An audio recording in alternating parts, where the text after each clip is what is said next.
ورحمۃ اللہ وبرکاتہ۔ الحمد للہ رب العالمین والصلاة والسلام علی اشرف الانبیاء والمرسلین وعلی من تبعہم بإحسان الی یوم الدین، اما بعد فاعوذ باللہ من الشیطان الرجیم، بسم اللہ الرحمن الرحیم۔ شہر رمضان الذی انزل فیہ القرآن ہدی للناس وبینات من الہدی والفرقان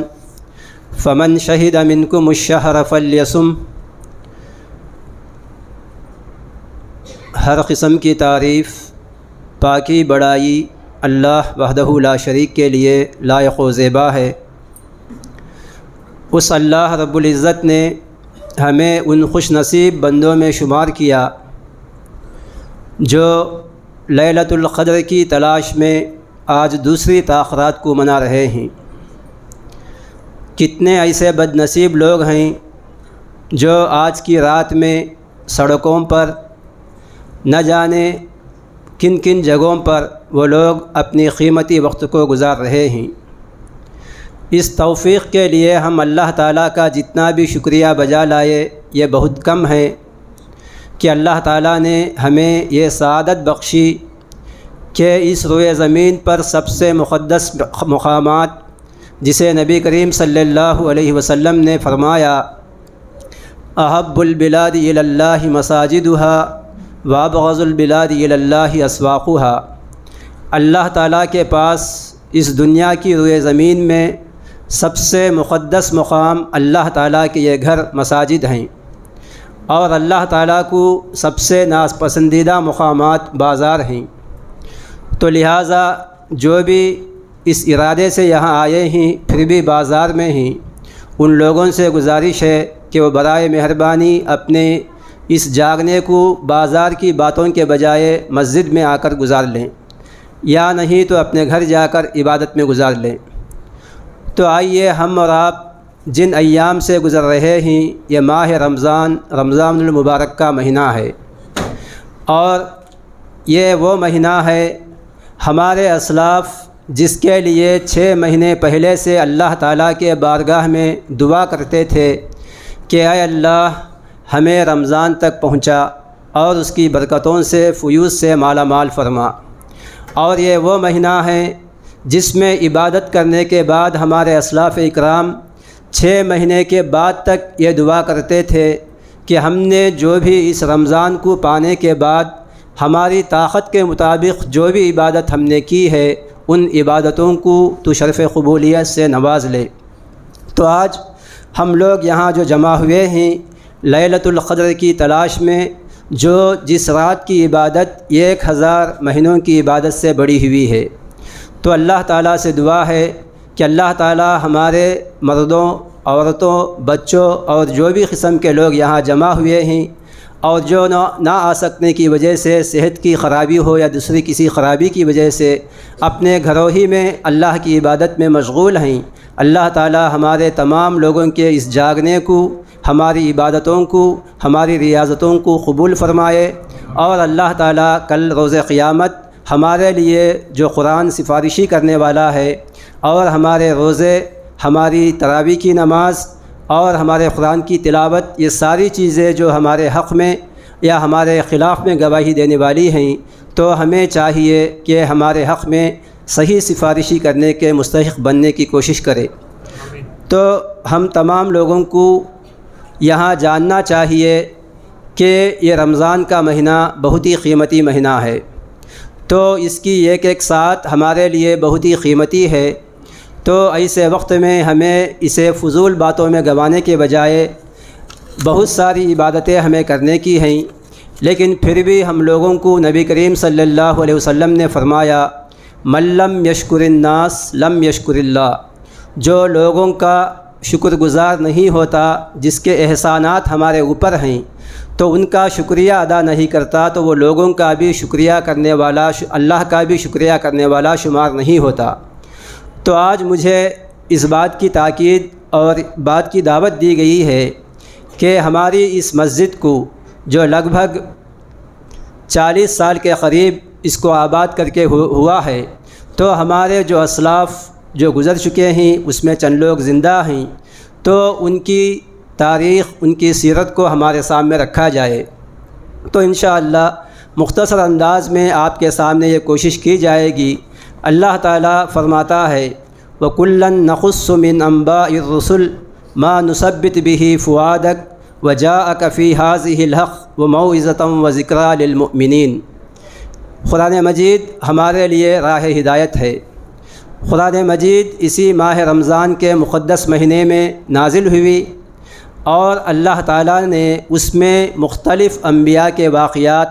خواہ ان انبیاء کے نیک لوگوں کے ہوں جو ساتھ دینے والے ہیں، یا نہیں تو برے لوگ جو ہیں ان کے بھی واقعات کو ہمارے سامنے ذکر کیا ہے۔ اور اس کے بعد اللہ تعالیٰ فرماتا ہے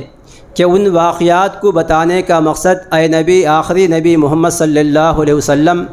اور آپ کے امت کے ماننے والے لوگوں،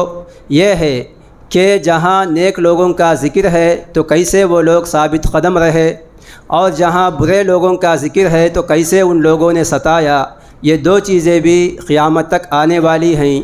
اور ان دونوں چیزوں کا جب ثبوت ہوتا ہے تو تمہارے دلوں کے ڈھارس کے لیے، اطمینان کے لیے یہ واقعات ہیں۔ کیسے مصائب و تکالیف آئے تو حق کے اوپر قائم رہنا چاہیے۔ وَمَوْعِظَةً وَذِكْرَىٰ لِلْمُؤْمِنِينَ، اس میں نصیحت ہے مومن بندوں کے لیے۔ تو ہم لوگوں کو جاننا چاہیے تاریخ کے اچھے اور برے افسانے یہ کہانیوں کے طور پر ہمیں نہیں پڑھنا چاہیے، بلکہ جو بھی ماضی کی داستانیں ہیں گزرے ہوئے زمانے کی، وہ ایمان والوں کی ہو یا غیر ایمان والوں کی جو دنیا دار ہیں ان کی، اس سے عبرت ہمیں لینا چاہیے۔ یہ سارے موقع اللہ تعالیٰ نے قرآن کے ذریعے ہمیں سمجھایا ہے، بلکہ ان کو پڑھنا یا جاننا یا سننا اس لیے اچھا ہے کہ ان سچے واقعات میں جو روشن پہلو ہے اس کو لے کر ہم لوگ اور آگے بڑھے، یا کہ جو خیر امت کا لقب ہمیں دیا گیا ہے اس خیر امت کے لقب کو حاصل کرے۔ اور اس میں یہاں یہ بات بھی بتائی گئی ہے عرفت الشر لا للشر ولکن لتوقیہ۔ ایک شاعر کہتا ہے کہ میں نے غلطی کو جانا، برائی کو جانا، اس لیے نہیں کہ میں برائی کروں بلکہ اس سے بچنے کے لیے بھی برائی کو جاننے کی ضرورت ہے۔ تو آئیے ہم لوگ آج یہ جاننے کی کوشش کرتے ہیں کہ ہمارے اس محلے کی اور مسجد کی تاریخ کیا ہے، اس لیے کہ اس کے لیے کیا کیا قربانیاں تھیں، تو نتیجے میں ہمارے دل میں ان کے لیے دعا نکلے، اور آج کن مقاصد کے ساتھ یہ مسجد اور محلہ قائم کیا گیا، اور ہم کہاں چل رہے ہیں، یہ ساری چیزیں ہمارے سامنے انشاءاللہ آنے کی کوشش ہوگی۔ مسجد کی بنیاد 1980 پر 3 میں اسی جگہ کے لیے کی گئی اللہ تعالیٰ کی توفیق سے، اور بنیاد کے لیے یہ جگہ خریدی گئی، اور اس وقت صرف 7 آدمی، یعنی سب سے پہلے ہمارے عبد المنان مرحوم جو ضعیفی کی عمر میں بھی مسجد کو آتے تھے، یہاں تک کہ ان کی حالت تھی ہاتھ میں وائبریشن، جسم میں وائبریشن، یعنی ہل جاتے تھے، پھر بھی باقاعدہ آ کر نماز پڑھتے تھے۔ وہ اردو کے ٹیچر بھی تھے، اور اس کے علاوہ اردو کے دان بھی تھے، اور اس کے علاوہ وہ کانٹریکٹر بھی تھے۔ نتیجے میں مسجد کی عمارت کی تعمیر ان کو دیا گیا، اور ان کو صدر کی حیثیت سے منتخب کیا گیا۔ اس کے بعد ہمارے الیاس صاحب رحمۃ اللہ، یہ بھی ہمارے درمیان نہیں ہیں، یہ بھی جو ہے جامعہ رائے درگ سے فارغ تو نہیں ہیں، پڑھے تعلیم یافتہ ہیں، اور اشعار بھی بہت اچھے انداز میں جو ہے کہتے ہیں، ان کو نائب صدر کی حیثیت سے۔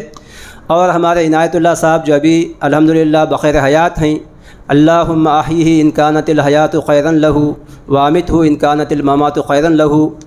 جو نبی کریم صلی اللہ علیہ وسلم نے دعا سکھائی ہے وہی دعا ہم ان کو دیتے ہیں۔ اور یہ آپ ملازم تھے، وہ یہ سیکریٹری یعنی ناظم کی حساب سے ہماری مسجد کی خدمت کیے ہیں۔ عبد الحفیظ صاحب جو رام کرشنا تھیٹر کے پیچھے رہتے تھے، ITA کالج میں کرنے والے تھے، وہ نائب ناظم کی حیثیت سے تھے۔ اور میرے والد عبدالعزیز صاحب جو خازن کیشیئر کے حیثیت سے تھے۔ اور اس کے بعد ہمارے مولوی نصیر احمد عمری صاحب کے والد عبدالغفار صاحب، اور اس کے علاوہ ہمارے آٹے کے گرنی والے عبدالجبار صاحب تقریباً 1-2 سال پہلے بھی ہماری مسجد میں آتے تھے، یہ سارے لوگ اللہ تعالیٰ کو پیارے ہو گئے ہیں۔ ہماری دعا ہے کہ اللہ تعالیٰ ان کی مغفرت فرمائے، ان کے قبروں کو نور سے بھرے، اور ان کے جو بھی چھوٹے بڑے اعمال ہیں اللہ تعالیٰ ان کو قبول کر کے ان کے درجات میں بلندی عطا فرمائے، اور جو لوگ زندہ ہیں ان کو جو ہے صحت اگر ہے تو صحت عطا فرمائے، یا دنیا سے بھی آخرت کی زندگی بہتر ہے تو بہتری عطا فرمائے۔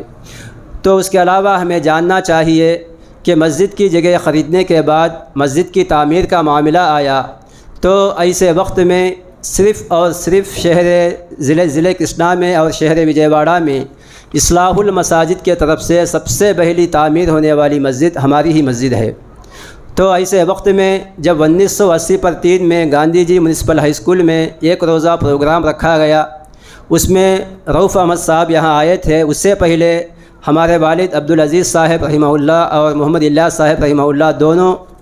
جامعہ دارالسلام عمر آباد اور پھر وہاں سے مدراس کا ان لوگوں نے دورہ کیا۔ عبدالرؤف ممری ہے رحمہ اللہ، ان کے پاس جا کر اس مسجد کی تعمیر کے لیے وہ یہاں اس علاقے کے کیرلا، تمل ناڈو، بعد میں کرناٹک اور آندھرا کے وہ انچارج تھے جماعت کی طرف سے، تو ان کے پاس ہماری سفارشی رکھی گئی۔ تو یہاں جب جلسہ ہوا گاندھی جی میونسپل ہائی اسکول میں، انہوں نے منظوری دی، اور اس کے بعد الحمدللہ اس مسجد کی تعمیر کے لیے یہاں کے پلان کے بغیر بمبئی کے پلان کے اس پر جو ہے مسجد کی تعمیر کے لیے آیا تھا، یعنی اب جیسے آ رہا ہے سنسائٹ کے بغیر آیا تھا۔ تو اس کے بعد الحمدللہ تعمیر شروع ہوئی۔ بہت سارے پہلے اس مسجد سے پہلے پتے کی مسجد ادھر ڈالی گئی تھی، اور اس کے بعد اب جو دکانیں ہیں وہاں پتے کی مسجد تھی۔ اس میں سب سے پہلے موزن کی حیثیت سے عبدالرؤف صاحب رحمہ اللہ، یہ بھی اللہ کو پیارے ہو گئے ہیں پولیس والے، تو وہ موزن کی حیثیت سے رکھے گئے تھے۔ تو اس کے بعد اس تعمیری سلسلے کو آگے بڑھاتے ہوئے 1980 پر 6 تک ہوا۔ 1980 پر 6 میں یلور میں ایک بہت بڑا ایک روزہ اجتماع ہوا، جو ہمارے وجے واڑہ کے اجتماع سے جو ہے وہ لوگ متاثر ہو کر پنشن لائن کی مسجد کے قریب میں رکھے تھے اسٹیڈیم میں۔ وہاں مختار احمد ندوی رحمۃ اللہ علیہ آئے تھے۔ تو ہمیں یہاں جاننے کی بات یہ ہے کہ مختار احمد ندوی رحمۃ اللہ ایک ایسی شخصیت ہے کہ جنگ آزادی میں سب سے پہلے شاہ عبدالعزیز رحمۃ اللہ علیہ نے جب فتویٰ دیا کہ مسلمانوں کو انگریزوں کے خلاف لڑنا چاہیے، تو ایسے وقت میں شاہ اسماعیل شہید اور سید احمد شہید جب بالا کوٹ میں شہید ہوئے، اس کے بعد یہ سلسلہ چلتے آیا تو علماء کی اتنی شہادتیں ہوئی، ان سارے شہادتوں میں زیادہ تر نقصان جماعت اہل حدیث کے علماء کا ہوا۔ تو ایسے وقت میں سر سید احمد نے، جو اس وقت کے انگریز کے ملازم تھے، یہ چیز ان کو دیکھی نہیں گئی، تو انہوں نے انگریز کے سامنے رکھا کہ فلاں لڑائی تمہارے خلاف نہیں تھی، فلاں لوگوں سے تھی۔ تو نتیجے میں تاریخ ہند میں جو شہادتیں ہوئی ہیں، سب سے پہلے بیج جو جماعت اہل حدیث کے علماء نے بوئی ہے وہ تھوڑا پیچھے چلی گئی۔ اس کے بعد ہزاروں کی تعداد میں علماء کو کہیں پھانسی دیا گیا، کہیں گائے کے کھالوں میں لپیٹ کر ان کو جو ہے آگ کے بدوش کیا گیا۔ غرض بتانے کا مقصد ہے توحید کا جو علم ہے اس کو اس ہندوستان سے اور ساری دنیا سے ختم کرنے کے لیے بہت بڑی سازش ہوئی، لیکن اس کے بعد جمعیت کا نام و نشان گویا ہی مٹ گیا ہو۔ ایسی وقت میں مختار احمد ندوی رحمۃ اللہ علیہ ایک ایسی شخصیت ہیں جو جمعیت کا صحیح تعارف پامفلیٹ کے ذریعے حضور کے اجتماع میں، مختلف بمبئی کے 80/8 کے اجتماع میں انہوں نے بہت بہترین انداز میں رکھا، اور جمعیت کو بنانے کے لیے جہاں جہاں اصلاح المساجد کے ذریعے سے شاہ محمد بن عبد الوہاب اور شاہ محمد بن عبدالعزیز جو اس وقت کے سعودی عرب کے ہیں، ان سے بات چیت کر کے اس کے علاوہ ساری دنیا میں جمعیت اہل حدیث کو پیش کیا، اور یہاں بھی اصلاح المساجد کے ذریعے اسلام پیٹ جس کی تاریخ بہت پرانی ہے، باوجود ہم لوگوں کو سب سے پہلا مقام ہمیں ملا، اور اس کے بعد دیگر مساجدیں اس ضلع کرشنا میں تعمیر ہوتی گئی۔ تو یہ زمانہ ہمارے سامنے آتے آتے پھر 1990 میں مسجد نیچے کا چھت، اوپر کا چھت، دکانیں وغیرہ تمام تعمیر ہوتی گئی۔ اس کے بعد دوسری کمیٹی غالباً 1990 میں بنی، جس کے صدر ہمارے عبدالخالق صاحب جو مولانا عبدالباسط صاحب کے والد ہیں اور ہمارے عنایت اللہ صاحب کے بھائی بھی ہیں، تو جو ہمارے اس مسجد کے ذمہ دار بھی ہیں عبدالمتین بھائی، ان کے بھی والد ہیں، تو وہ بنے۔ تقریباً 5 سال کے بعد ان کی صحت ناساز ہوئی، تو اس کے بعد مولوی منظور احمد عمری حفظہ اللہ اس مسجد کے صدر ہوئے، اور اس کے بعد وہ یہاں خدمات دیتے ہوئے جب وہ تعلیم ختم کر کے 1980 میں اس محلے میں آئے، تو یہاں مزید انگریزی تعلیم کے لیے صبح شام جاتے تھے، اور فجر کی نماز، عشاء کی نماز، بچوں کو پڑھانا، یہ ساری چیزیں ان کی ہوتی تھی۔ اس دوران عبدالباسط عمری حفظہ اللہ بھی آئے، اور وہ بھی جامعہ دارالسلام سے فراغت کے بعد یہاں چند سال بیچ میں حیدرآباد جا کر وادی حدیث میں وہ معلم تھے، اور یہاں آنے کے بعد وہاں سے وہ قطر چلے گئے۔ اور مولانا عبدالباسط حفظہ اللہ قطر جانے کے بعد برابر مسجد سے ان کا تعلق رہا، اور مسجد کے ترقی میں بہت سارا حصہ ان کا رہا۔ اور اس دوران ہمارے عبدالخالق صاحب کے فرزند عبدالودود بھائی کا ملٹری میں جو ہے انتقال ہو گیا، تو نتیجے میں ان کو جو پیسہ ملا، تو ہمارے عبدالخالق صاحب اس پیسے کو مسجد کی ترقی کے لیے، دکان سیڑھی وغیرہ کے لیے لگائے۔ اللہ تعالیٰ ان کی خدمات کو قبول فرمائے۔ اس کے بعد 2002 میں الحمدللہ عنایت اللہ صاحب کی صدارت میں ہماری کمیٹی بنی، اور اس دوران 1990 سے 2002 تک مسجد کے جانب سے چمڑے وغیرہ لیے جاتے تھے، اور بہت ساری رفاہی کامیں، شادیاں وغیرہ تمام کی جاتی تھی، لیکن یہ کام چند خاندانی لڑائیوں کی وجہ سے یہ رک گئے۔ تو ایسے وقت میں ہماری کمیٹی 1995 میں ہمیں فراغت حاصل کر کے جامعہ دارالسلام سے آنے کے بعد جمعیت شبان الحمدللہ ہم نے قائم کیا، اور اس کے ذریعے عبدالکریم، محمد امین، عبدالکفیل، عبدالوہاب وغیرہ دیگر نام لو نالو اللہ تعالیٰ کے پاس ان تمام لوگوں کے انعامات ہیں، تو اللہ تعالیٰ قبول کرے۔ اس کے بعد ہم نے اس محلے میں غیر مسلموں کو بھی دعوت دینے کے لیے جو ہے رمضان ہو یا غیر رمضان ہو، تیلگو میں پروگرام رکھنا بھی شروع کیے، اور اس کے علاوہ گشت کر کے کٹے کے اس پار اس پار جا بجا جو ہے پروگرام چلنے لگے۔ اس کے وجہ سے کئی لوگ غیر مسلم بھی مسلمان ہوئے، اور ان کی شادیاں، ان کے سارے مسائل الحمدللہ ہماری اس مسجد کے ذریعے پر کی گئیں۔ اس کے بعد 1998 میں چیک پوسٹ میں شہر مولانا جو ہے منظور احمد عمری شہری جمعیت اہل حدیث کے صدر تھے، تو اس وقت شہری جماعت کی طرف سے ایک روزہ پروگرام رکھا گیا، اور وہ بھی الحمدللہ بڑا کامیاب رہا۔ اس کے بعد 2002 میں جہاں گجرات کے حادثات ہوئے، ایسے وقت میں ہمارے فاروق نگر کے روڈ کے اس کنارے میں جو آج بڑی بڑی جو یہ ہیں کار کا شیڈ، اور اس میں وہاں بھی ہم نے ایک روزہ بہت بڑا عظیم الشان اجتماع رکھا۔ الحمدللہ اس اجتماع کے بعد ایک اس محلے کی رونق اور اس محلے کا نام روشن اور زیادہ ہوا، ہندوستان کے کونے کونے تک پہنچا۔ اور اس کے بعد الحمدللہ اس کام کو آگے بڑھاتے ہوئے ہمارے پاس بہت مسائل تھے۔ یہ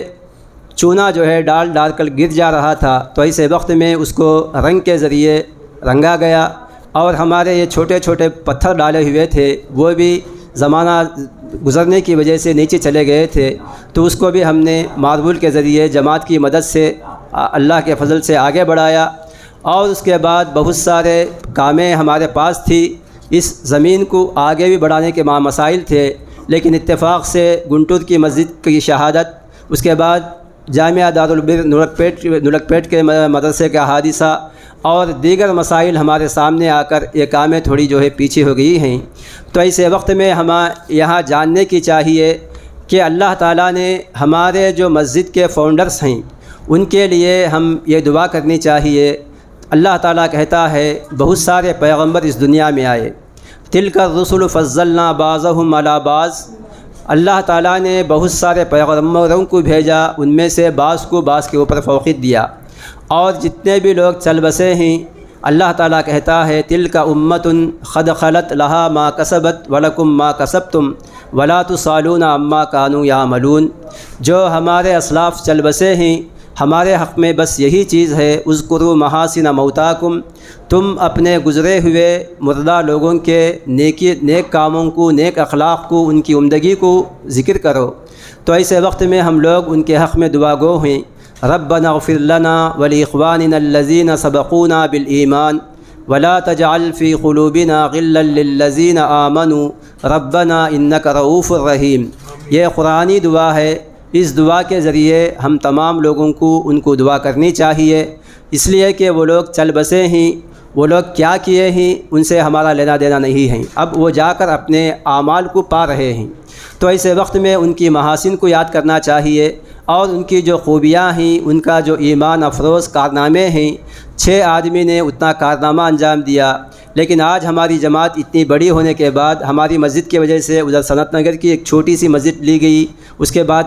اس کو توسیع کیا گیا، پھر توسیع کیا گیا، پھر مسجد بنائی گئی۔ ہماری وجہ سے نمرا کالنی کی جگہ کو بھی خریدا گیا، اور ہماری مسجد کی وجہ سے اسلام پیٹ کے لیے بھی جگہ کی کشادگی کے لیے مدد کیا گیا۔ بہت سارے مساجد کے الحمدللہ مدد ہوئی، لیکن میرے لیے کھٹکے کی بات تھی، ہماری بھی توسیع ہوتی تو بہت اچھا ہوتا، لیکن جہاں کی وہی ہے۔ اور اس کے بعد ہمیں جاننے کی بات یہ ہے کہ الحمدللہ ہمارے مسجد کے طرف سے سیاسی اقدامات بھی ہوئے۔ صنعت نگر میں آٹو نگر سے آنے کے بعد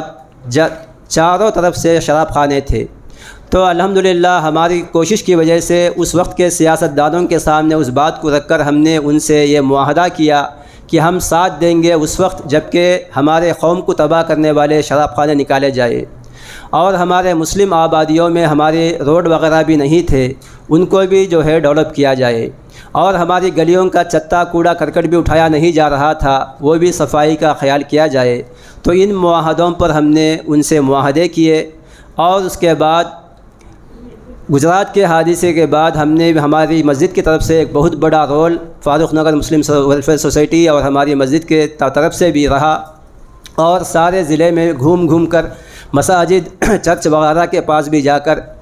بہت کام کیا گیا۔ نتیجے میں ریزرویشن بھی ہمارے سامنے آیا، اور اس کے نتیجے آج ہمارے سامنے ہمارے بچے پڑھ کر اچھے ملازم ہیں، اور نتیجے میں ہمارے مسجد کے لیے بھی اچھے سے اچھا چندہ بھی آ رہا ہے۔ اگر وہ ریزرویشن نہیں ہوتا تو ہمارے لیے بہت ساری جو ہے علمی اعتبار سے بہت پیچھے ہو جاتے۔ تو ایسے وقت میں ہم تمام لوگوں کو چاہیے کہ یہ مسجد بہت بڑی قربانیوں کے بعد اینٹ ملا کر ہمارے پاس آئی ہے، تو ہم لوگوں کو چاہیے کہ ہمارے اسلاف کو ہر دعا میں یاد رکھے، نہ جانے وہ لوگ اپنے قبروں میں کن حالتوں میں ہیں، اور ایسے وقت میں ہماری دعا کے وہ لوگ اس دنیا کی زندگی سے زندہ لوگوں سے بھی زیادہ وہ لوگ ہماری دعا کے مستحق ہیں۔ اور یہ رمضان کا مہینہ، خصوصاً ان تاخراتوں کا مہینہ، یہ ہمارے لیے بہت ہی مناسب مہینہ ہے، اس لیے کہ ہر آدمی جاگ کر جو ہے تہجد کی نماز تو نہیں پڑھتا، تو اس لیے اب کیسے بھی ہمارے پاس اور 3 تاخراتیں ہیں اور سحری کے اوقات بھی ہیں،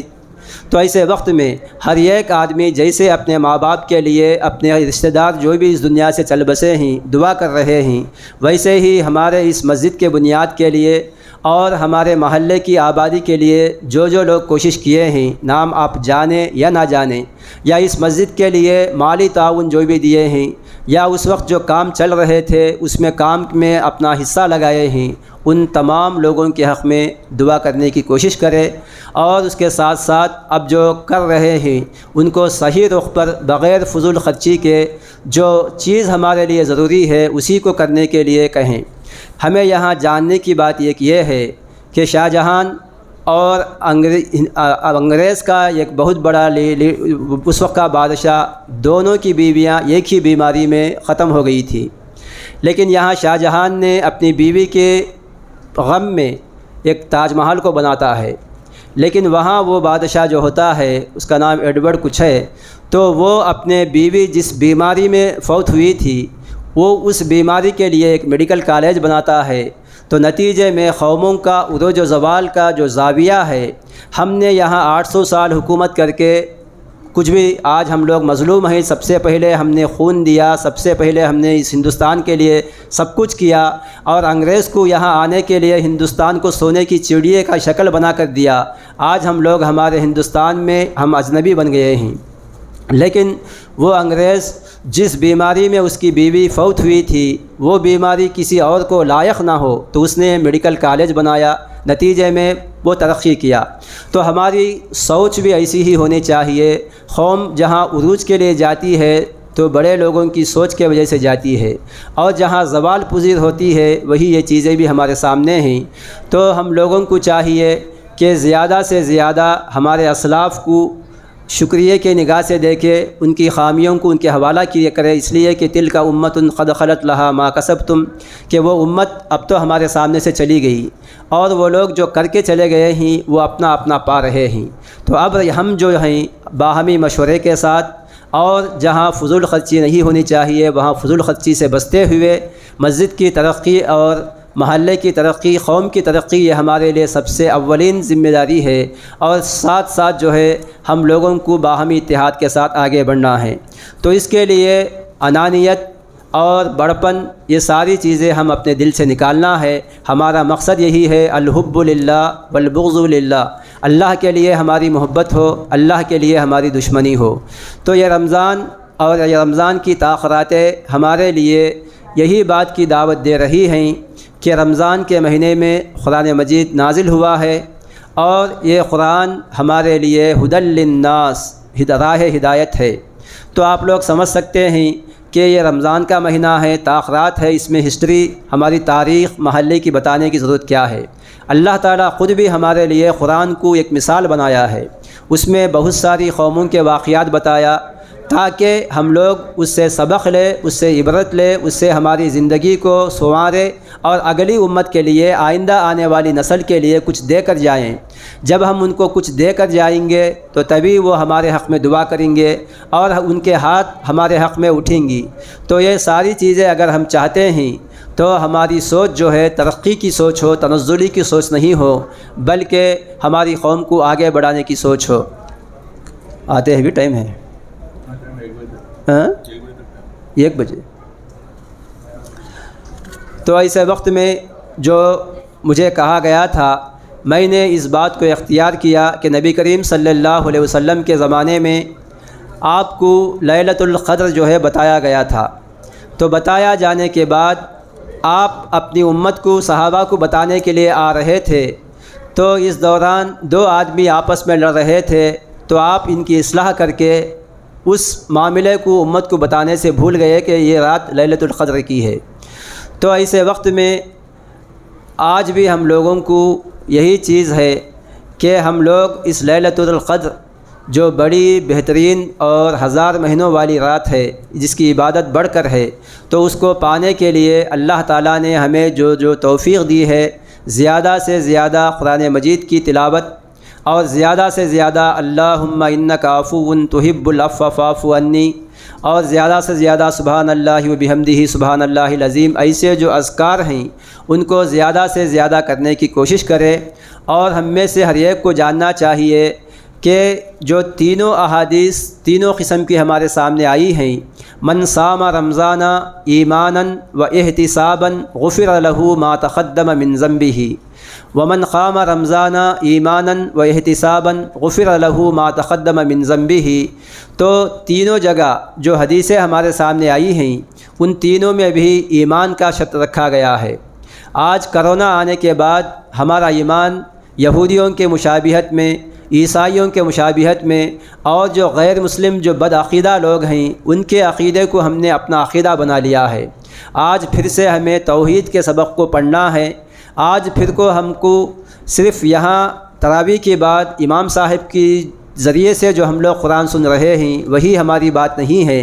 بلکہ رمضان کے بعد بھی ترجمے کے ساتھ روزانہ 1 رکوع ہی صحیح پڑھ کر اس میں جو اللہ تعالیٰ نے ہمیں ڈیمانڈ کیا ہے، جو بتایا ہے، اس معلومات کو دوبارہ دعا کرنا ہے۔ اللہم اجعل القرآن ربیع قلبی و نور صدری و جلاء حزنی و ذہاب ہمی، یہ ساری دعائیں ہیں۔ تو ان دعاؤں کے ساتھ جب ہم قرآن مجید کی تلاوت کو ختم کریں گے، یقیناً ہمارا ایمان صحابہ والا ایمان ہوگا۔ جب یہ ایمان ہمارا ہوگا تو صحابہ کو اللہ تعالیٰ نے جو مدد کیا تھا وہی مدد آج ہمارے لیے بھی ہوگا۔ تو اللہ کے رسول صلی اللہ علیہ وسلم نے ان تینوں احادیث میں جو بات بتائی ہے، سب سے پہلی چیز ایمان کا شرط ہے، اور یہ ایمان صرف دعوے سے نہیں ہوتا۔ الایمان اقرار باللسان، تصدیق بالجنان، والعمل بالارکان، تین چیزوں کا نام ایمان ہے۔ ایمان کی پہلی چیز زبان سے گواہی دینا، لا الہ الا اللہ محمد الرسول اللہ صلی اللہ علیہ وسلم، اللہ کے علاوہ کوئی ہمارا معبود نہیں ہے۔ یہ مشرکین مکہ کے سامنے جب یہ بات رکھی گئی تو وہ بھی کہتے تھے کہ صحیح بات ہے، اللہ کے علاوہ ہمارا معبود نہیں ہے۔ اور آسمان سے پانی برسانے والا کون ہے، اس کا بھی جواب وہی ہوتا تھا، لیکن جہاں عبادت کے لیے وہ لوگ سفارشی کو مانتے تھے، دوسروں کو جو ہے ملوث کرتے تھے، تو یہی چیز آج ہمارے امت مسلمہ میں شامل ہو گئی ہے۔ اللہ تعالیٰ سے ہٹ کر اولیاء کو، مزاروں کو، جھنڈا پرستی کو، قبر پرستی کو، یہ ساری چیزوں کو آج ہم لوگوں نے اپنا لیا ہے۔ ان تمام چیزوں سے اپنے عقیدے کو اصلاح کرنی چاہیے۔ جب تک ہمارا ایمان مکمل نہیں، اللہ تعالیٰ کے پاس قابل قبول نہیں، ہم لوگ کتنی نمازیں بھی پڑھ لے، کتنے روزے بھی رکھ لے، کتنا صدقہ خیرات بھی کر لے، اور کتنی بھی عمرہ اور حج بھی کر لے، یہ کوئی بھی عمل اللہ تعالیٰ کے بارگاہ میں قابل قبول نہیں ہے۔ تو ایمان سب سے پہلی، سب سے اونچی شرط ہے، اور اللہ تعالیٰ ہر چیز کو اس دنیا کے اندر معاف کر سکتا ہے سوائے شرک کے، اور شرک کو اللہ تعالیٰ کبھی بھی معاف کرنے والا نہیں ہے۔ نبی کریم صلی اللہ علیہ وسلم فرماتے ہیں، لوگو کیا تم لوگ جانتے ہو کہ اللہ تعالیٰ کا بندوں کے اوپر کچھ حق ہے، اور جب بندے اپنا حق ادا کریں گے تو اللہ تعالیٰ کے اوپر بندوں کا کچھ حق بن جاتا ہے۔ ہمارا حق اللہ کے اوپر یہ ہے کہ اللہ تعالیٰ ہم لوگ نہیں تھے، ہم لوگوں کو اللہ تعالیٰ نے ایک معمولی پانی کے قطرے سے پیدا کیا، اور اس کے بعد اس دنیا میں بھیجنے کے بعد ہماری ماں کے پیٹ میں ہماری صورت صحیح بنائی، شکل بنائی، آنکھیں بنائی، کان بنایا، ناک بنایا، منہ بنایا، ہاتھ پیر سب بنائے۔ لقد خلقنا الانسان فی احسن تقویم، کہ ہم نے انسان کو بہترین زاویے میں، بہترین ڈھانچے میں ہم نے پیدا کیا ہے۔ تو ایسے وقت میں جب اللہ تعالیٰ ہمیں پیدا کیا اور ماں کے پیٹ سے باہر نکالا، اس کے بعد اللہ تعالیٰ نے کہا وما خلقت الجن والانس الا لیعبدون، میں نے انسان اور جن، اس دنیا کے اندر دو مخلوق ایسی ہیں جن کو سوال و جواب کے لیے پیدا کیا ہے۔ بقیہ جتنی بھی مخلوقات ہیں اللہ تعالیٰ ان کو اسی دنیا کے لیے پیدا کیا، اس میں سے بعض چیزوں کو ہمیں فائدہ اٹھانے اور ان کو کھانے جو حلال چیزیں ہیں پینے، اور اس کے بعد اللہ تعالیٰ کا شکریہ ادا کرنے کے لیے اللہ تعالیٰ نے کہا ہے یا ایھا الرسل کلوا من الطیبات واعملوا صالحا انی بما تعملون علیم، اے انبیاء کی جماعت، میں نے تمہارے لیے جن جن چیزوں کو حلال کیا ہے ان چیزوں کو کھاؤ اور پیو، واعملوا صالحا، تم لوگ نیک عمل کرو، بے شک میں جو بھی تم کرنے والے ہو ان تمام کاموں کو دیکھنے والا ہوں، بخوبی واقف ہوں۔ تو سب سے پہلی چیز ہمیں یہ جاننی چاہیے کہ اللہ کے علاوہ ہمارا کوئی معبود نہیں ہے۔ ابھی ہمارے آج کے تراویح کی نماز میں مختلف انبیاء کو ذکر کیا گیا، وہ لوگ اپنی پریشانی میں، اپنی مشکل کے وقت میں کس کو پکارتے تھے؟ خود شیطان بھی اللہ تعالیٰ کا نام لے کر جو ہے پکارتا تھا۔ تو شیطان جو ہمارا ازلی دشمن ہے، وہ خود بھی جانتا ہے کہ اللہ کے علاوہ کوئی نہیں ہے، لیکن ہماری بدقسمتی یہ ہے کہ ہم اس شیطان کے پھیلائے ہوئے جال میں پڑ کر، شیطان کے پھیلائے ہوئے شرک میں پڑ کر ہم لوگ اللہ کو چھوڑ کر غیر اللہ کی طرف بھاگ رہے ہیں۔ تو ایسے وقت میں اقرار باللسان، صرف زبان کا دعویٰ ہمارے لیے کافی نہیں ہوتا، بلکہ تصدیق بالجنان، ہمارا دل بھی اس بات کو گواہی دے، یعنی دل میں بھی وہی بات ہو، لیکن زبانی دعویٰ الگ، دل کا دعویٰ الگ، یہ چیز اللہ تعالیٰ کے پاس نہیں ہے۔ والعمل بالارکان، اپنے جوارح کے ذریعے، اعضاء کے ذریعے اس کو عمل کر کے دکھانا ہے۔ تو یہ ایمان سب سے اونچا شرط ہے، ایمان کے بغیر ہمارا کوئی بھی عمل اللہ تعالیٰ کے پاس قابل قبول نہیں۔ اللہ تعالیٰ ہر چیز کو معاف کرتا ہے لیکن شرک کو معاف کرنے والا نہیں ہے۔ اللہ تعالیٰ کا حق جیسا کہ ہمیں بتایا گیا اس میں یہ ہے کہ ہم لوگ ایک اللہ تعالیٰ کی عبادت کریں۔ جب ہم اللہ کی عبادت کرتے ہیں تو اللہ کے اوپر ہمارے حق یہ لازم بن جاتا ہے، اللہ یعذبوہم کہ وہ ہمیں عذاب نہ دے۔ لیکن آج ہندوستان کے واقعات، دنیا بھر کے واقعات ہمیں یہی بتا رہے ہیں کہ آج دنیا میں سب سے مظلوم قوم، سب سے ذلیل قوم کوئی ہے تو قوم مسلمہ ہے۔ یہ کیوں؟ کہ ہم نے اللہ تعالیٰ کا جو حق ہے، ما قدر اللہ حق قدرہ، کہ ہم نے اللہ تعالیٰ کے حق کو نہیں پہچانا۔ جیسے صحابہ نے دین کو سمجھا، جیسے صحابہ نے اللہ تعالیٰ کی توحید کو سمجھا، ہم نے ویسا نہیں سمجھا۔ نتیجے میں یہ حق کی آواز کو ہم نے لینے کے بجائے شریر پسند لوگوں کو، جو گمراہ کرنے والے لوگ ہیں، ان کی باتوں کو ہم نے لیا۔ نتیجے میں ہمارے اوپر ظالم بادشاہ کا مسلط ہو جانا ہی یہ اللہ تعالیٰ کا عذاب ہمارے اوپر ہے۔ تو اس سے پہلے ہم لوگ دیکھتے ہیں کہ فرعون کا ذکر آ جایا، اللہ تعالیٰ نے اس کو ایک لمبی عمر دیا، نمرود اس کو بھی لمبی عمر دیا، مچھر کے ذریعے ہلاک کیا، فرعون کو ایک غرق کے ذریعے ہلاک کیا۔ یہ ساری اگلی قوموں کو مختصر ہلاک ہوئے، لیکن ان کا عذاب آخرت کا عذاب ہے۔ لیکن ہم امت مسلمہ ایک ایسی قوم ہیں، نبی کریم صلی اللہ علیہ وسلم جو رحمت للعالمین ہیں، ہماری امت کے لیے یہ دعا کیے ہیں کہ اے اللہ مجموعی طور پر میری امت کو ہلاک نہ کر، اس لیے اللہ تعالی ہمیں ہلاک نہیں کر رہا ہے۔ لیکن آج ہماری بدعمالیاں اتنی سخت ہیں، اتنی ناپسندیدہ ہیں، اللہ تعالیٰ کی اوپر اتنی ناپسندیدہ ہیں کہ آج اللہ تعالیٰ ہمیں ان ظالم بادشاہوں کے ذریعے وقتاً فوقتاً ہمیں اطلاع کر رہا ہے، ہمیں آگاہ کر رہا ہے کہ سدھر جاؤ سدھر جاؤ۔ یہ جو عذابیں آ رہی ہیں ہمیں ہی آ رہی ہیں، دوسری قوموں کے لیے، کافروں کے لیے نہیں ہیں، اس لیے کہ کافروں کو عذاب ایک ہی مرتبہ آتا ہے، کہیں ڈبو دیے جاتے ہیں، کہیں جو ہے آگ کا عذاب آتا ہے، کہیں اوپر سے جو بھی اگلی قوموں کے واقعات ہیں یہ سارے واقعات انہی سے ہیں۔ لیکن جیسے بنی اسرائیل کو اللہ تعالیٰ نے مختلف واقعات سے ان کو آزمایا، آج ان کی بھی ذکر اللہ تعالیٰ نے موسیٰ علیہ السلام کے قوم کا زیادہ کیا ہے قرآن میں۔ اس کے ذریعے اللہ تعالیٰ بتاتا ہے یا بنی اسرائیل اذکروا نعمتی التی انعمت علیکم کہہ کر، تو اللہ تعالیٰ ہمیں قرآن کو اگلی قوموں کے واقعات عبرت کے لیے دیا ہے۔ تو ہم لوگوں کو چاہیے آج کے واقعات سے عبرت لے، اور یہ جو آج ہمارے سامنے جو حالات ہیں یہ اللہ تعالیٰ کے عذاب کے حالات ہیں، اس سے ہمیں چھٹکارا پانے کا واحد رستہ ایک ہی ہے، وہ توحید کی رسی کو مضبوطی کے ساتھ تھام لے۔ اور توحید پر جب ہم قائم ہو جائیں گے، ہم دیکھتے ہیں صحابہ اکرام رضوان اللہ علیہ مجمعین پھٹے پرانے کپڑے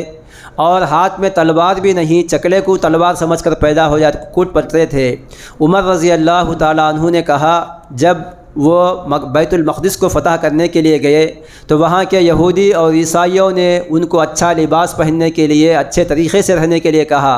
تو انہوں نے بس ایک بات کہی تھی، انا نحن قوم اعزنا اللہ بالاسلام فلا نرید العزت فی غیرہ۔ ہم ایک ایسی قوم ہیں مردار کو کھانے والے، معمولی باتوں پر جھگڑنے والے، دنیا کی کوئی قوم بھی ہمیں اونچی نگاہ سے دیکھنے والی نہیں تھی بلکہ ذلیل نگاہ سے ہمیں دیکھنے والی تھی، ایسی بدترین قوم ہماری تھی۔ لیکن ایسی قوم کے اندر اللہ تعالیٰ نے محمد عربی صلی اللہ علیہ وسلم کو نبی بنا کر بھیجا۔ جب ہم نے ان کی سب سے پہلی دعوت توحید کو ہم نے قبول کیا، اقرار کیا، تو اللہ تعالیٰ نے اس توحید کو قبول کرنے کی وجہ سے ایسا کیا کہ ہم لوگ آج ایک بہترین قوم ہیں، ہمارے پھٹے پرانے کپڑے ہی کیوں نہ ہو اور ہماری سواریاں معمولی سواریاں ہی کیوں نہ ہو، اللہ تعالیٰ نے عمر رضی اللہ تعالیٰ عنہ کا دبدبہ ایسا رکھا کہ یہاں مدینے کے اندر جاسوس روم کا، فارس کا وغیرہ کے لوگ آتے ہیں، قاصد آتے ہیں، دیکھتے ہیں تو معمولی بازاروں میں گلی کوچوں میں گشت کرتے ہوئے نیچے جو ہے اپنا لکڑی تلوار جو بھی نیزہ ہے وہ ٹیکا لگا کر سر کے نیچے آرام کرتے ہوئے ہوتے ہیں۔ جب ان کی زندگی کو دیکھتے ہیں تو وہ لوگ کہتے ہیں یہی ہے کہ تم لوگ انصاف کرنے والے تھے، تو رعایا کا تم کو خوف اور قدر نہیں ہے کہ کوئی آئے گا مارے گا کچھ کرے گا۔ آج ہمارے ہندوستان میں ہم دیکھتے ہیں ہم لوگ جو ٹیکس ادا کر رہے ہیں اس کا ایک بہت بڑا حصہ آج کے حکمرانوں کے سیکورٹی کے لیے ان کو بلیک کمانڈو، یہ کمانڈو وہ کمانڈو دے کر جو ہے اس میں پیسہ خرچ کیا جا رہا ہے،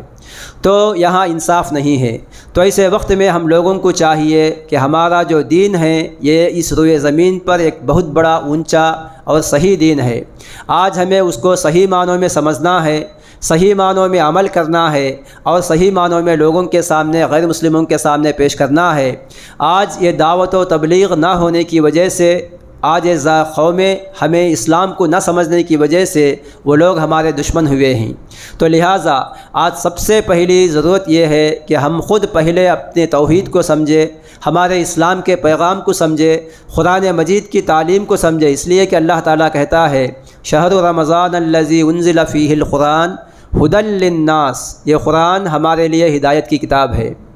لیکن آج ہم نے اس کو کیا کیا؟ قسم کھانے کے لیے، یا نہیں تو میت کو جب ایک آدمی کے موت کا وقت آتا ہے تو اس کے سامنے یاسین پڑھنے کے لیے، یا نہیں تو مرنے کے بعد اس کی سفارشی کے لیے چند لوگوں کو جمع کر کے اس کو پڑھنے کے لیے، یا غرض قسم کھانے کے لیے، ان الگ الگ چیزوں کے لیے ہم نے اس کو رکھ دیا ہے۔ لیکن یہ قرآن یہ ہماری زندگی کا ایک لاہ عمل ہے۔ جیسے ہندوستان کے لیے جیسے راجانگم جسے کہا جاتا ہے کانسٹیٹیوشن، تو ویسے ہی یہ قرآن اس سے بھی بڑا درجہ رکھنے والا ہے۔ تو اس کو عملی زندگی میں لانا یہ ہماری زندگی، ہمارا مقصد ہے۔ تو ہم لوگوں کو چاہیے توحید کے متعلق اللہ تعالیٰ نے جا بجا مثالیں دی ہیں، آج ان تمام مثالوں کو سمجھ کر اپنے ایمان کو جب ہم مضبوط کریں گے، اللہ تعالیٰ کا وعدہ ہے کہ ہمیں تمہیں زمین کا جانشین بنائے گا، خلیفہ بنائے گا۔ لیکن آج ہمارا ایمان بہت کمزور ہوتا چلا جا رہا ہے، نتیجے میں ظالم بادشاہ کو اللہ تعالیٰ نے ہمارے اوپر مسلط کیا ہے، اور اللہ تعالیٰ کا وعدہ ہمارے لیے ہے کہ جب تم اللہ کا حق ادا کرو گے تو اللہ تعالیٰ بھی تمہارے ساتھ حق ادا کرے گا اور تمہارے قدموں کو جما دے گا، تمہیں مضبوط کرے گا، دوسری قوموں میں تمہارا خوف، تمہارا ڈر اور تمہارا دبدبہ پیدا کرے گا۔ تو وہی چیز عمر رضی اللہ تعالیٰ عنہ کی زندگی میں ہم دیکھتے ہیں، وہ خلیفہ ہونے کے ساتھ ساتھ بغیر کسی سیکورٹی کے رہتے ہیں، اور یہاں مدینے میں بیٹھ کر وہاں قیصر و کسریٰ اور دوسرے لوگوں کو کپاتے ہیں، ان کے نام سے وہ لوگ ڈر جاتے تھے، اور اس سے بہت دور جانے کی بات نہیں ہے۔ آج بھی ہمارے قریبی زمانے میں ہندوستان کا شیر ٹیپو سلطان کی زندگی سے بھی دیکھتے ہیں، تو انگریز بھی کپاتے تھے، اور وہ قرآن کی طاقت ہے۔ غلام احمد قادیانی جو مسلمانوں کا دشمن، جو انگریز نے مسلمانوں کو جہاد سے، جنگ سے دور کرنے کے لیے یہ کیا تھا، جب اس سے انگریز نے پوچھا کہ آج ہم ڈرا کر دھمکا کر مسلمانوں کو جنگ آزادی سے دور رکھنا چاہتے ہیں، تو ایک کو قتل کرتے ہیں تو کل دوسرا نیا آدمی تلوار لے کر کھڑا ہو جاتا ہے، یہ کہاں کی ان کی طاقت ہے، کہاں سے ان لوگوں کو یہ ان کے اندر دبدبہ آ گیا ہے۔ تو اس وقت غلام احمد قادیانی کہتا ہے کہ قرآن جب تک ان کے پاس ہے، جب تک ان لوگوں کو اس جوش اور دبدبے سے ان کو پیچھا نہیں کیا جا سکتا۔ تو نتیجے میں قرآن کے بھی جھوٹے نسخے غلام احمد قادیانی نے لکھے، الگ الگ لوگوں نے لکھے، عیسائیوں نے بڑی بڑی مدارس کو قائم کیا، اور اس میں ان کی ٹریننگ دے کر مسائل وغیرہ میں لوگوں کو الجھا کر رکھا، اور مساجد میں بھی وہاں کے پڑھے ہوئے لوگوں کو امام کی حیثیت سے رکھ کر امت کو آج شرک و بدعات کے کاموں میں ملوث کیا۔ نتیجے میں آج امت شرکیہ کاموں میں ملوث ہو کر، اللہ تعالیٰ نے جو اس حدیث میں نبی کریم صلی اللہ علیہ وسلم کے ذریعے سے بتایا ہے کہ جب میرا بندہ میرا حق نہیں ادا کرے گا تو مجھے کوئی پرواہ نہیں ہے کہ میں اس کو اپنا حق دوں۔ آج جو بھی مظالم ہمارے اوپر ہو رہے ہیں، یہ توحید سے ہم دور ہو جانے کی وجہ سے، اور صحابہ نے توحید کو جیسے سمجھا تھا، تو اس کے بعد ان لوگوں نے جیسے 23 سال کے اندر ہی نبی کریم صلی اللہ علیہ وسلم ایک ایسے پیغمبر ہیں کہ اس سے پہلے کا کوئی پیغمبر اتنی مختصر مدت میں نہ نبوت کے ساتھ ساتھ حکومت قائم کیا ہو، کہیں بھی نہیں ہے۔ تو نبی کریم صلی اللہ علیہ وسلم مختصر زمانے میں پاؤ دنیا کے اوپر حکومت بھی قائم کیے اور مثال بھی قائم کیے۔ تو ہم لوگوں کو بھی چاہیے سب سے پہلی اسلامی بنیاد توحید سے اپنے آپ کو آشنا کرے، اور مسجد سے جڑے رہے، امام سے، علماء سے ہم لوگوں کو اپنا تعلق جوڑتے ہوئے جب تک ہم ان لوگوں کو جڑتے رہیں گے، اللہ تعالیٰ بھی ہمارا ساتھ دے گا۔ جب تک ہم لوگ امام کو سامنے رکھتے تھے اور امام کی غیبت وغیرہ سے، چغلی وغیرہ سے، علماء کی چغلی وغیرہ سے ہم دور تھے، تو اللہ تعالیٰ ہمیں اس دنیا میں روشن رکھا۔ ہم لوگ دیکھتے ہیں اندلس کے واقعے کو، 1000 سال حکومت کیا، RSS نے اور وہاں کے لوگوں نے جا کر وہاں تحقیق کیا کہ وہاں 1000 سال کے بعد آج وہاں کے مسلمانوں کی حالت کیوں ہوئی، کیوں مساجد چرچوں میں تبدیل ہو گئے، تو یہ ہماری دشمن طاقتوں کے سامنے بات آئی کہ علماء کے خلاف ان کے پاس جو ہے بدظنی پھیلائی گئی، تو نتیجتاً لوگ علماء سے بدظن ہو گئے، دور ہو گئے، اور اس کے بعد ان سے دین ہٹتا چلا گیا۔ تو علماء کو، اماموں کو، ان کو آگے ہی رکھنا چاہیے۔ ایک وقت انسان کی زندگی میں آتا ہے جب آدمی مر جاتا ہے تو میت کو سامنے رکھا جاتا ہے اور نماز پڑھانے والا عالم اس کے پیچھے ہوتا ہے۔ اگر ہم لوگ مردہ قوم ہیں تو ایسا ہی کیجئے کہ علماء کی بے قدری کیجئے، لیکن اگر ہم زندہ قوم ہیں، ہم زندگی رہنا چاہتے ہیں، آج ہم دنیا میں حکومت کرنا چاہتے ہیں، اللہ کے زمین کے جانشین خلیفہ بننا چاہتے ہیں، تو ہم لوگوں کو چاہیے جو صحیح معنوں میں ہمارے رہنما ہیں، جو رہبر ہیں، ان کو پہچانیں۔ مولانا آزاد علیہ الرحمہ فرماتے ہیں اگر اس ہندوستان کے اندر 1,00,000 سال کی امت بھی مل جائے تو ہندوستان کی قوم جو ہے ہماری غیر مسلم قوم، وہ کبھی بھی مسلمانوں کے بارے میں صحیح ظن رکھنے والی نہیں ہوگی۔ اور اس کے علاوہ الکفر ملت واحدہ، خواہ کوئی بھی قبیل کا ہو، کافر کافر ہی ہے، وہ ہمارا دوست نہیں ہے، کسی بھی پارٹی کا ہو، کسی بھی قسم کا ہو۔ ہاں البتہ جنگ آزادی اس کے بعد کی جو چیزیں ہیں اس میں کانگریس کمیونسٹ کا رول رہا ہے، اس اعتبار سے جو فائدے ہمیں ان سے لینا ہے وہیں تک ہے، لیکن ہمارا عقیدہ ان سے نہیں بگاڑنا ہے، ہمارے اخلاق کو ان کے اخلاق میں اپنانا نہیں ہے، بلکہ اس کے بعد آپ فرماتے ہیں مولانا آزاد علیہ الرحمہ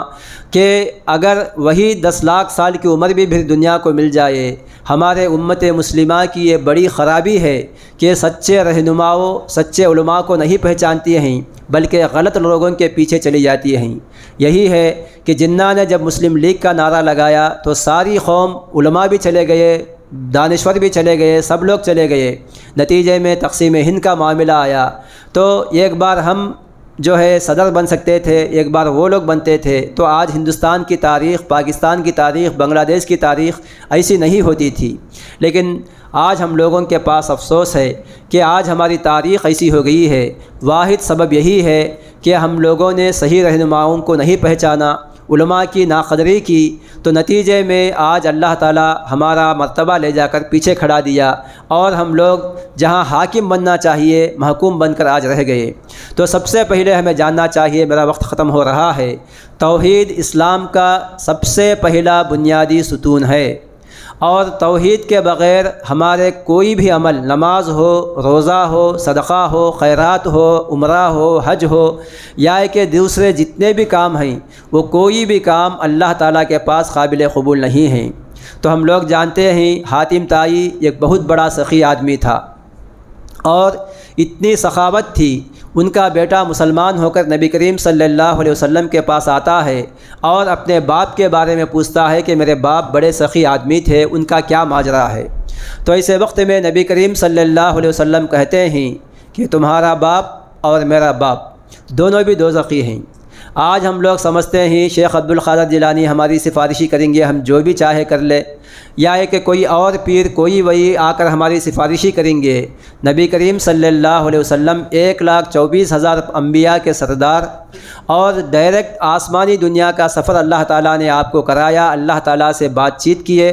تو ایسے پیغمبر خود اپنے ماں باپ کو جو توحید پر نہیں تھے، توحید کے پہلے کے دین پر مرے تھے، ان کو دوزخ سے نہیں بچا سکتے ہیں، اللہ سے سفارشی نہیں کرا سکتے ہیں، تو بھلا بتائیے اللہ کے رسول کے یہ امت کے ماننے والے یہ پیر، یہ مرشد اور جھوٹے مکار فریب کرنے والے لوگ کہاں سے جو ہے ہم لوگوں کو بچائیں گے؟ تو ہم لوگوں کو توحید ہی ایک ہمارے لیے بچانے والا، آج کے اس دنیا کے ظالم بادشاہوں سے ہو، یا کہ کل خبر میں ہو، یا کہ کل خبر کے بعد قیامت کی جو زندگی ہے وہاں ہو، یہ سب جگہ ہمیں نجات دلانے والی چیز توحید ہے۔ اور ایسے وقت میں ہم لوگوں کو جاننا چاہیے، آپ کے چچا ہیں ابو طالب، تو یہ آپ کو ساری زندگی لگ بھگ 50 سال یعنی 10 سال کے نبوت کی زندگی کو قدم قدم پر آپ کا ساتھ دیے، لیکن آخری وقت آیا تو نبی کریم صلی اللہ علیہ وسلم ان کے سر کے پاس جا کر کھڑے ہوتے ہیں اور کہتے ہیں کہ آئے میرے چچا ابھی بھی کلمہ پڑھ لیجئے۔ اگر ان مشرکین مکہ کے جو سردار ہیں ان کے خوف سے آپ نہیں پڑھتے تو کم سے کم میرے کان میں پڑھ لیجئے، کل میں اللہ تعالیٰ کے پاس حجت بن کر آپ کے لیے سفارشی بن کر میں جو ہے اللہ تعالیٰ کو یہ کر سفارشی بن کر جو ہے آپ کو جنت میں لے جاؤں گا۔ تو آپ کے چچا نے کہا نہیں، میں اپنے باپ دادا کے دین پر مرتا ہوں۔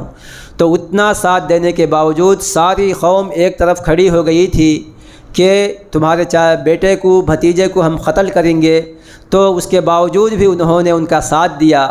ساری قوم بیٹکاٹ کی تھی، ایسے وقت بھی انہوں نے ان کا ساتھ دیا، لیکن جب وہ مر جاتے ہیں بے دینی کی حالت میں تو نبی کریم صلی اللہ علیہ وسلم فرماتے ہیں دوزخ میں سب سے ہلکا عذاب ان کو دیا جاتا ہے، اور وہ سب سے ہلکا عذاب یہ ہے کہ ان کو آگ کے جوتے ان کے پیر میں پہنائے جاتے ہیں، اور اس کی وجہ سے ان کی کھوپڑی پکتی ہے۔ نتیجے میں وہ سکتے ہیں کہ سب سے بڑا عذاب مجھے ہی ہو رہا ہے۔ تو معلوم ہوا کہ توحید سے شرک کے اندر مرنے والے کے لیے دوزخ کے علاوہ کوئی ٹھکانہ نہیں ہے، اللہ تعالیٰ کبھی بھی معاف کرنے والا نہیں ہے۔ ہم لوگوں کو توحید کی اہمیت کو سمجھنا چاہیے اور اسی کے اوپر ایمان لانا چاہیے۔ اللہ تعالیٰ ہمیں اس بات کی توفیق دے کہ لا الہ الا اللہ محمد الرسول اللہ کا جو حقیقی مفہوم ہے اس کو ہم میں سے ہر ایک کو سمجھنے کی اللہ تعالیٰ سعادت بخشے۔ جیسے اس دین اسلام کو پیارے رسول صلی اللہ علیہ وسلم نے صحابہ کے سامنے رکھا ہے، جیسے ان لوگوں نے سمجھا ہے، اپنایا ہے اور دنیا کے سامنے پیش کیا ہے، انہی کے منہج پر، انہی کے نہج پر ہمیں بھی سمجھنے، عمل پیرا ہونے اور اپنے آخری وقت تک کو گزارنے کی توفیق عطا فرمائے۔ اور اللہ تعالیٰ ہمارے تمام عبادتوں کو، ہماری زندگی کی تمام ریاضتوں کو قبول فرمائے، اور ہمارے اسلاف، ہمارے ماں باپ، ہمارے بھائی بہن، ہمارے جتنے بھی رشتہ دار ہیں وہ جو دنیا سے چل بسے ہیں، اللہ تعالیٰ ان کی مغفرت فرمائے، ان کی قبروں کو نور سے بھر دے اور ان کے قبروں میں کشادگی عطا فرمائے، اور اللہ تعالیٰ جو بھی جس حالت میں بھی ہیں اللہ تعالیٰ ان کے لیے آسانیاں فرمائے، اور ہماری آئندہ جو نسل ہے، ہماری نوجوان نسل، ہمارے بچوں کی نسل، اللہ تعالیٰ ان کی حفاظت فرمائے، اور اس کی حفاظت کے لیے جو توحید ہمارے اسلام کا سب سے پہلا رکن، سب سے پہلا بنیاد اور ستون ہے، اس توحید کے سبق کو ہم میں سے ہر ایک کو سیکھ کر اس کے مطابق اپنی زندگی کی گزارنے کی توفیق عطا فرمائے، اور اللہ تعالیٰ ہماری زندگی کو اسلامی زندگی اور ہمارا آخری کلمہ لا الہ الا اللہ محمد الرسول اللہ صلی اللہ علیہ وسلم پر فرمائے، آمین۔ بارک اللہ لنا ولکم فی القرآن العظیم وإیاکم بالآیات وذکر الحکیم۔ شکراً، جزاکم اللہ۔